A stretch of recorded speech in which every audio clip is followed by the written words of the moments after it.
and I just pouring over her music, so beautiful. We're gonna go And see her on April 6th. She's coming to, she lives in New Hampshire, right in that's what New he Hampshire. was saying. So she's coming, she has a satsang on the 6th of April.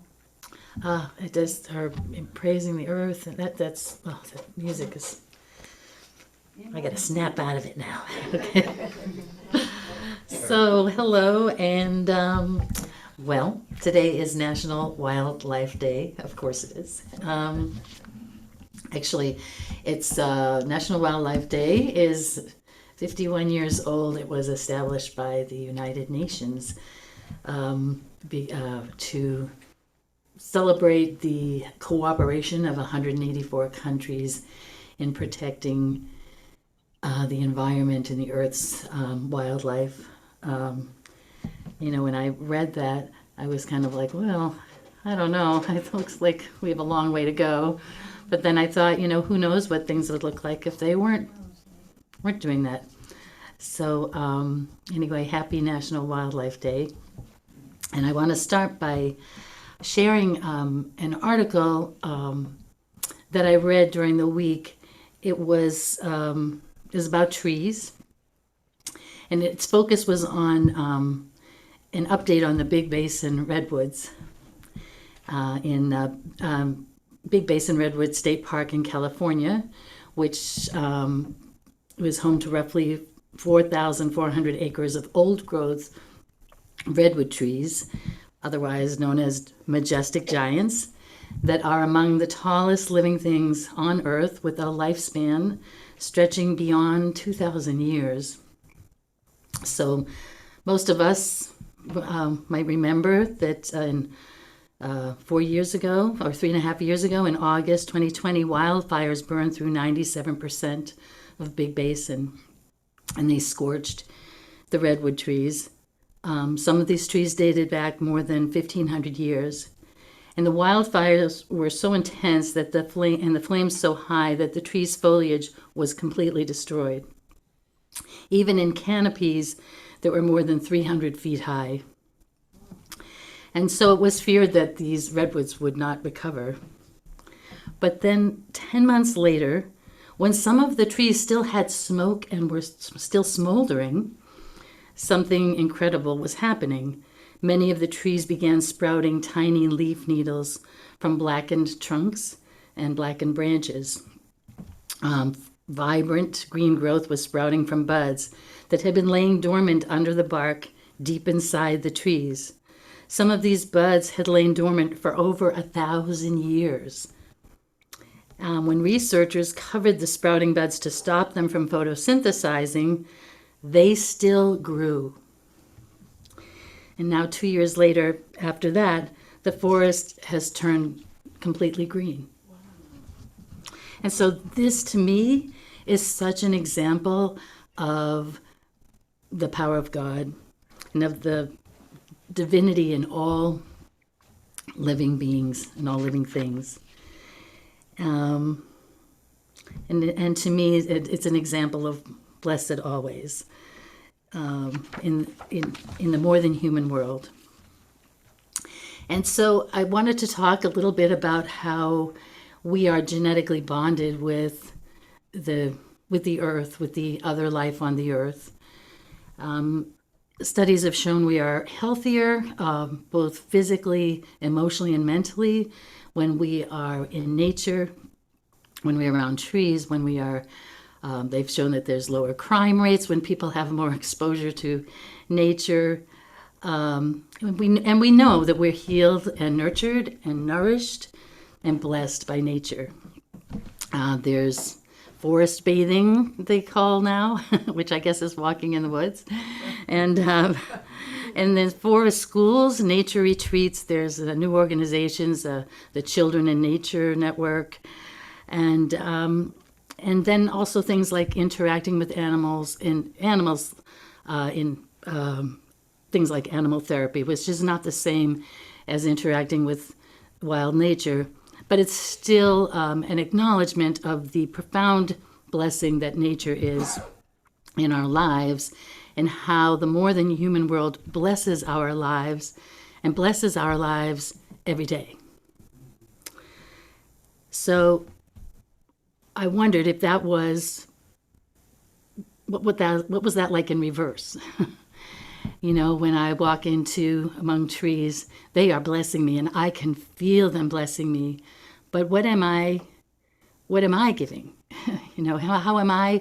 How can I be more loving to them? How can I be more loving to this world that gives me so much? And we don't necessarily have to be in nature to do that. There's a quote that I really resonated with in this article that was talking about, he said that the growing interest in more contact with nature relies too much on only experiencing it visually. He says that's important, but it is an impoverished view of what it means to interact with the natural world. So what he's talking about is our spiritual connection to all that is. He says we need to deepen our perception of what that interaction with nature means and the various forms it takes. And so with that, I'm going to talk a little bit about on the Unity Worldwide Ministries. They have, well, some of you probably already know this, a whole part of the website devoted to Earth Care. It's Earth Care curriculum or Earth Care Ministries, and it offers prayer, affirmations, lessons, video talks, examples of covenants created by other Unity churches.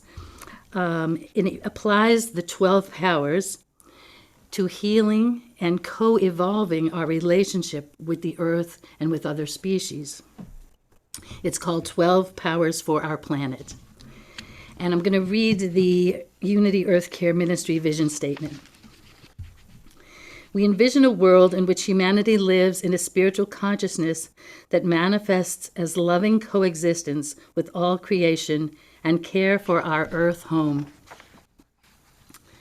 And so every month, there's lessons devoted around the 12 powers. So this month's power, according to the Power Up book, we had some discussion about it earlier, this month's power is wisdom. So I was looking up about how that applies to our relationship with the earth. And they say the unity spiritual power of wisdom is intuitive knowing, spiritual intuition, the voice of God within as a source of understanding and mental action based on the Christ truth within.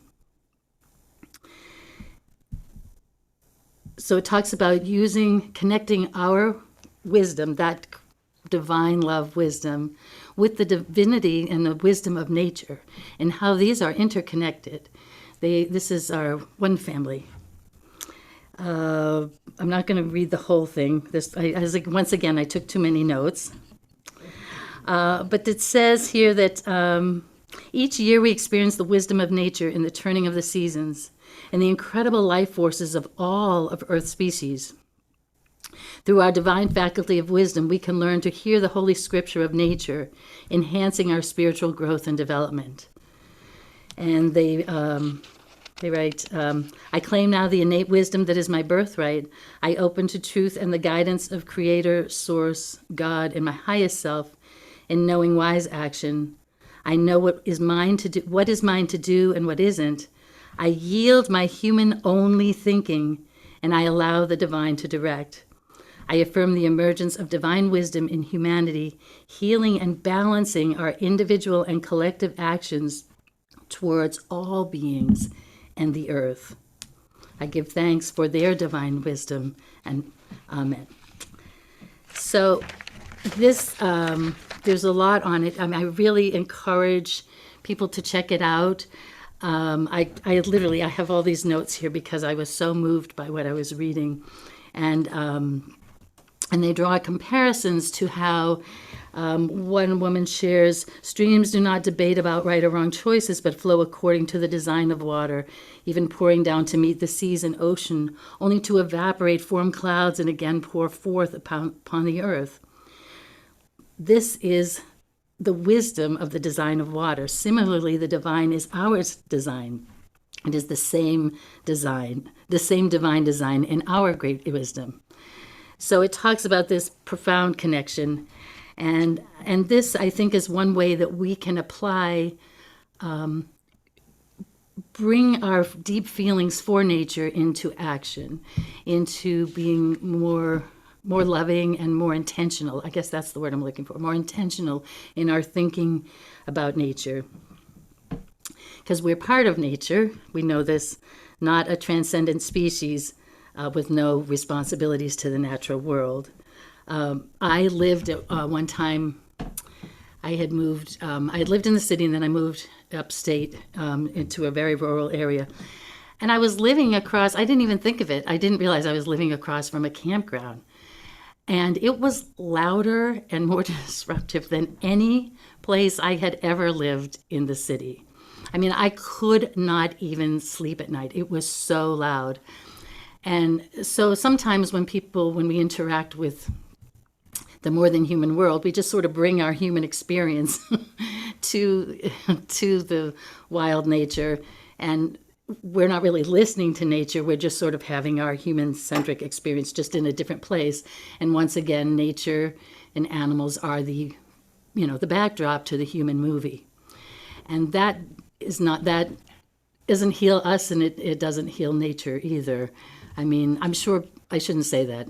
I take that back. Maybe some people have that experience, and maybe it enriches their life in some way. But I think there's something deeper to be drawn from listening.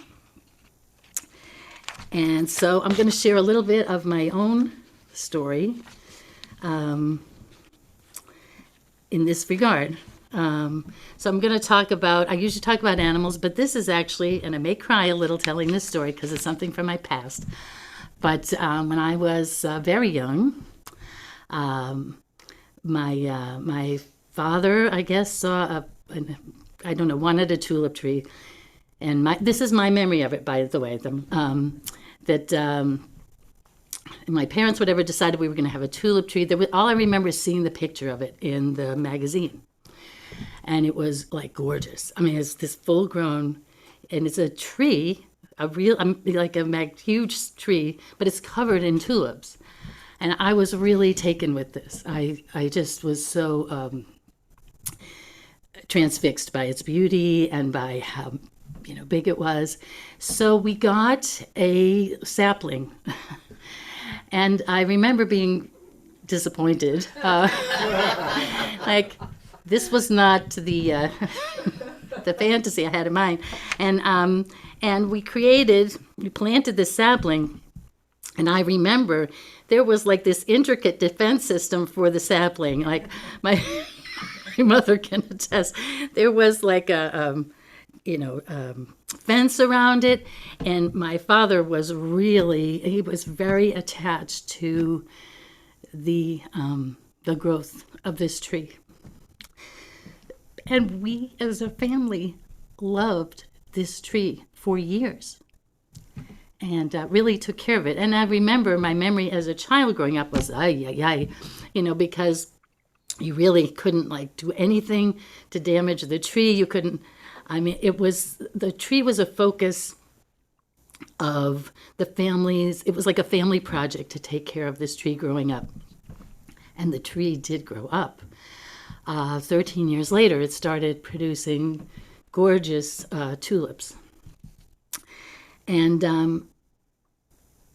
I share this because the tree's no longer alive, and my father's also no longer alive, not in physical form. But that tree, I carry her with me. I carry how we loved her like a family.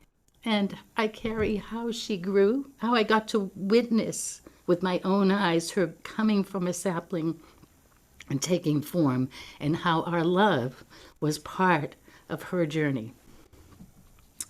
And so I kind of see the planet Earth and our relationship with animals like that.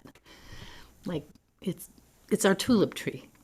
And we as a species, as a community, have to form a circle around this tulip tree and show our love, bring out, and through that we will be profoundly blessed as well. And I'm going to close with a a beautiful quote from a Reverend Carol Saunders, who has a website I highly recommend checking out called The Wolf and the Lamb. And she writes, "We have the power to change our world by changing ourselves. A first step is identifying and releasing all the cultural conditioning that normalizes cruelty and violence and indifference. Be love, be peace, be kind.